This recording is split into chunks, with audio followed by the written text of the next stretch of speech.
Assalamualaikum warahmatullahi wabarakatuh. Perkenalkan kami dari kelompok 10 kepribadian 1 dari Prodi Psikologi Fakultas Kedokteran Universitas Maliku Saleh.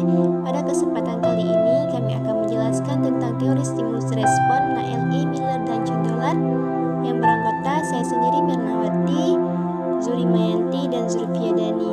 Terima kasih, selamat mendengarkan. Stimulus respon. Dollard dan Miller bekerja sama di Institute of Human Relations Universitas Yale. Mereka mengembangkan pendekatan interdisiplin dan antropologi sosial. Teori mereka banyak dipengaruhi oleh teori Hurlspins, yang terutama menangani peran motivasi dalam tingkah laku dan bagaimana motivasi belajar dapat diperoleh. Menurut Dollard dan Miller, bentuk sederhana dari teori belajar adalah mempelajari keadaan di mana terjadi hubungan antara respon dengan stimulusnya. Struktur kepribadian. Kebiasaan atau habit adalah salah satunya elemen dalam teori Dollard dan Miller yang memiliki sifat struktural. Habit adalah ikatan atau asosiasi antara stimulus dengan respon yang relatif stabil dan bertahan lama dalam kepribadian.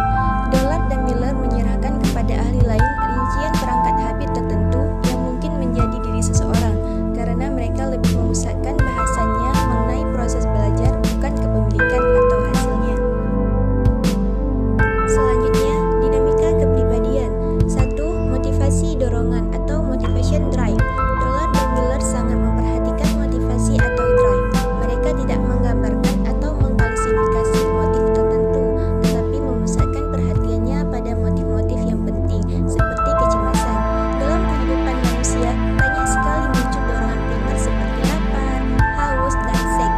Dorongan yang dipelajari itu berperan sebagai wajah semu yang fungsinya menyembunyikan dorongan bawahan. 2. Proses belajar. Dollard dan Miller melakukan eksperimen rasa takut terhadap tikus. Eksperimen ini mendemonstrasikan beberapa prinsip belajar, yakni physical conditional, instrumental learning, extension, dan tapak pula atau memory drive. Dari eksperimennya, Dollard dan Miller menyimpulkan bahwa sebagian besar dorongan sekunder yang dipelajari manusia dipelajari melalui rasa takut atau anxiety.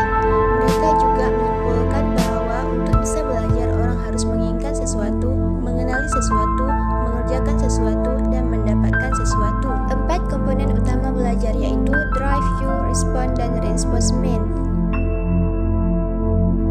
3. Proses mental yang lebih tinggi meliputi 1. Perluasan stimulus respon, 2. Generalisasi stimulus, 3. Reasoning, dan keempat secondary drive.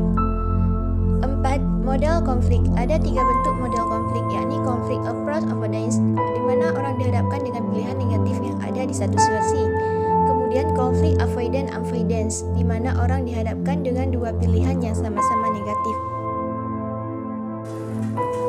Dan konflik approach atau orang yang dihadapkan dengan dua pilihan yang sama-sama positif.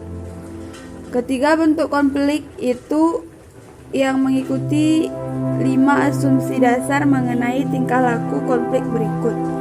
1. Kecenderungan mendekat atau gradient of approach. 2. Kecenderungan menghindar atau gradient of avoidance. 3. Meningkatnya gradient of avoidance lebih besar dibanding gradient of approach. 4. Meningkatnya dorongan yang berkaitan dengan mendekat atau menghindar akan meningkatnya tingkat gradient. 5. Manakala ada dua respon yang bersaing, yang lebih kuat akan terjadi. 5. Ketidaksadaran. Dollard dan Miller memandang penting faktor ketidaksadaran, tetapi formula analisis asal-muasal faktor ini berbeda dengan Freud. Dollard dan Miller membagi isi-isi ketidaksadaran menjadi 2. Pertama, berisi hal yang tidak pernah disadari, dan kedua, berisi apa yang pernah disadari tetapi tidak bertahan dan menjadi tidak disadari karena adanya represi. Perkembangan kepribadian. 1. Perangkat innate, respon sederhana dan primary process. Dollar dan Miller menganggap perubahan dari bayi yang sederhana menjadi dewasa yang kompleks sebagai proses yang menarik, sehingga banyak karyanya yang menjelaskan permasalahan ini. Bayi memiliki 3 reservoir primitif yang paling penting, yakni refleks spesifik, respon bawaan yang hierarkis, dorongan primer. 2. Konteks sosial. Kemampuan memakai bahasa dan respon isyarat sangat dipengaruhi oleh konteks sosial di mana orang itu berkembang. Sebagian besar interaksi anak dengan lingkungannya berkenaan dengan bagaimana menghasilkan simbol berkomunikasi verbal atau verbal Swiss, serta bagaimana memahami simbol verbal produk orang lain. Dollar dan Miller menekankan saling ketergantungan antara tingkah laku dengan lingkungan sosial kultural.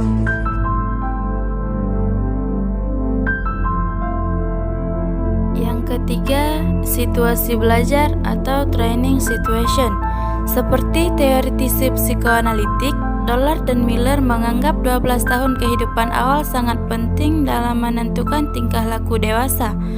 Dollar dan Miller mengemukakan 4 hal yang mudah menimbulkan konflik dan gangguan emosi, yakni situasi memberi makan, toilet training atau latihan kebersihan, pendidikan seks awal, dan latihan mengatur marah dan agresi. Kemudian aplikasi. 1. Bagaimana neurosis dipelajari? Dollar dan Miller memandang tingkah laku normal dan neurotik dalam satu kontinum, dan bukannya 2 hal yang terpisah. Karena itu, tingkah laku neurotik dipelajari memakai prinsip yang sama dengan belajar tingkah laku normal. Inti setiap neurosis adalah konflik ketidaksadaran yang kuat dan hampir selalu bersumber dari masa kanak-kanak. Sama halnya dengan binatang di laboratorium yang belajar respon instrumental yang membuatnya bisa menghindari dari stimulus yang menakutkan. Manusia juga mempelajari respon represi yang dapat dipakai untuk menghindari dari represi dalam bentuk tidak memikirkannya, membuat orang terbatas dari keharusan memakai kemampuan pemecahan masalahnya untuk mengatasi konflik dan tidak menyadari bahwa kondisi yang menimbulkan konflik telah hilang. Sepanjang konflik itu tetap tidak disadari, konflik itu akan terus berlanjut dan menghasilkan simptom. Simptom sering membuat orang bisa menghindari sementara dari takut dan cemas. Simptom itu tidak menyelesaikan konflik, tetapi dapat meredakannya. Simptom itu dipelajari sebagai habit. Ada 3 cara yang biasa dipakai orang untuk melakukan represi agar tidak muncul pikiran-pikiran yang menimbulkan kecemasan, yakni memberi nama lain atau mislabeling, respon pengganti atau response substitution, dan tidak memikirkannya atau non-thinking.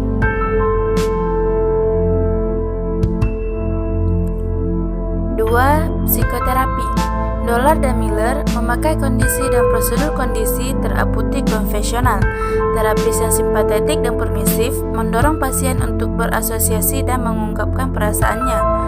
Pembaruan Dollar dan Miller terhadap psikoterapi tradisional adalah pemakaian analisis teori belajar mengenai apa yang telah terjadi.